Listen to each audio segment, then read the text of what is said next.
সানজিদা নামের এক গৃহবধূকে শ্বশুর শাশুড়ি দুনিয়া থেকে বিদায় করে দিল। দর্শক শ্রোতা, এই চাঞ্চল্যকর ঘটনাটি ঘটে যায় বোলার রতনপুরে।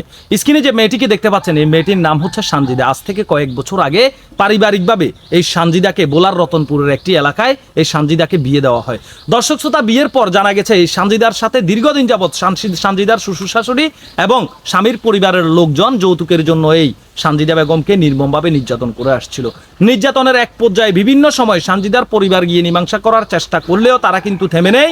বিভিন্ন সময় বিভিন্ন বিষয় নিয়ে সানজিদার সাথে ঝগড়া করে সানজিদার মা বাপ তুলে কিন্তু গালমন্দ করতেন এবং কি সানজিদাকে যৌতুকের জন্য বিভিন্ন আসবাবপত্রের জন্য প্রেশার ক্রিয়েট করতেন এবং বিভিন্ন সময় সানজিদার গায়েও হাত তুলতেন। দর্শক শ্রোতা, ঘটনার দিন সানজিদাকে শ্বশুরবাড়ির পরিবারের লোকজন তাকে ব্যাপকভাবে মারধর করে এবং কি এমনভাবে আঘাত করে সানজিদা ঘটনাস্থলে চেঞ্জলেস হয়ে যায়। তারপর সেখান থেকে সানজিদার শ্বশুর শাশুড়ির পরিবারের লোকজন শ্বশুর শাশুড়ি সহ সবাই মিলে সানজিদাকে একটি জেনারেল হাসপাতালে ভর্তি করায়। সেখানে ভর্তি করানোর পরবর্তীতে চিকিৎসক এই সানজিদাকে দুনিয়া থেকে বিদায় হয়ে গেছেন বলে ঘোষণা করেন। সেখানে কিন্তু হসপিটালে যে ফাইলে কিন্তু সানজিদার নাম লেখা হয়েছে, সেখানে কিন্তু সানজিদার গ্রাম, নাম, ঠিকানা সব কিন্তু ভুল দিয়েছিলেন।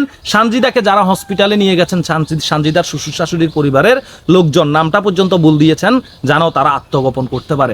দর্শক শ্রোতা, সানজিদাকে যখন দুনিয়া থেকে বিদায় হয়ে গেছে বলে চিকিৎসক ঘোষণা করেন, তখন এই সানজিদাকে যারা হসপিটালে নিয়ে যায় তারা সেখান থেকে কিন্তু পালিয়ে যায়। পালিয়ে যাওয়ার পরবর্তীতে হসপিটাল কর্তৃপক্ষ যখন সানজিদার কোনো গার্জিয়ানকে পাচ্ছিল না, তখন পুলিশ প্রশাসনকে খবর দিলে পুলিশ প্রশাসন ঘটনাস্থলে এসে সানজিদাকে ভালোভাবে দেখে এবং কি ময়নাতদন্তের জন্য সানজিদাকে হসপিটালে পাঠিয়ে রাখা হয় এবং কি তারপর সানজিদার শ্বশুরবাড়ির ঠিকানা নিয়ে সানজিদার শ্বশুরবাড়িতে পুলিশ প্রশাসন গেলে সানজিদার শ্বশুরবাড়িতে কাউকে কিন্তু পায় না। সবাই ঘরের দরজাতে তালা লাগিয়ে সবাই কিন্তু ঘটনাস্থল থেকে কিন্তু পালিয়ে গেছে।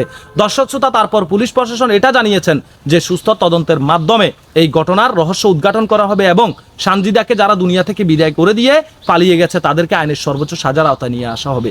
আমরা পুলিশ প্রশাসনের দৃষ্টি আকর্ষণ করছি, এই সানজিদাকে যারা নির্মমভাবে নির্যাতন করে যৌতুকের জন্য, আসবাবপত্রের জন্য সানজিদাকে দুনিয়া থেকে বিদায় করে দিয়েছে, তাদেরকে যেন আইনের সর্বোচ্চ সাজার আওতায় নিয়ে আসা হয়। দর্শক শ্রোতা, একটা জিনিস আপনারা দেখেন, একটা জিনিস চিন্তা করে দেখেন, একটা মেয়েকে তার মা বাবা অনেক কষ্ট করে, একজন মা 10 মাস 10 দিন গর্ভে ধারণ করে তারপর তাকে দুনিয়াতে প্রসব করে, বুকের দুধ খাইয়ে 2 বছর পর্যন্ত তাকে আদর যত্নে লালন করার পরবর্তীতে একজন সন্তানকে তিলে তিলে একজন বাবার সকল পরিশ্রমের কষ্টে উপার্জিত টাকা পয়সা এই সন্তানের পিছনে খরচ করে এই সন্তানকে বড় করে, সেই সন্তানকে আবার 2-4-5 লক্ষ টাকা খরচ করে একজন পুরুষের হাতে তুলে দেওয়া হয়। মা বাবা সুন্দরভাবে সামাজিকভাবে আয়োজন করে মেয়েটিকে বিয়ে দেওয়া হয়। সেই মেয়েটিকে বিয়ের পরে শুধুমাত্র মা বাবা মেয়েটির সুখের দিকে তাকিয়ে সুখের জন্য ভালো একটা পরিবারে বিয়ে দেন। সেখানে বিয়ে দেওয়ার পরবর্তীতে আপনার মেয়ে যদি সুখী না হয়ে, আপনার মেয়ে যদি যৌতুকের জন্য নির্যাতনের শিকার হয়, তাহলে এই মা বাবার দুঃখটা কার কাছে বলবে? এই মা বাবার দুঃখ কোথায় জায়গা দেবে? এই মা বাবা তো বেঁচে থেকেও মরা, যে তার সন্তানকে সে আদর যত্নে সুখের জন্য তার মেয়েকে বিয়ে দিয়েছিলেন একটা পরিবারের কাছে, আর সেই পরিবার তার মেয়েটিকে নির্মমভাবে প্রতিনিয়ত যৌতুকের জন্য নির্যাতন করে আসছে।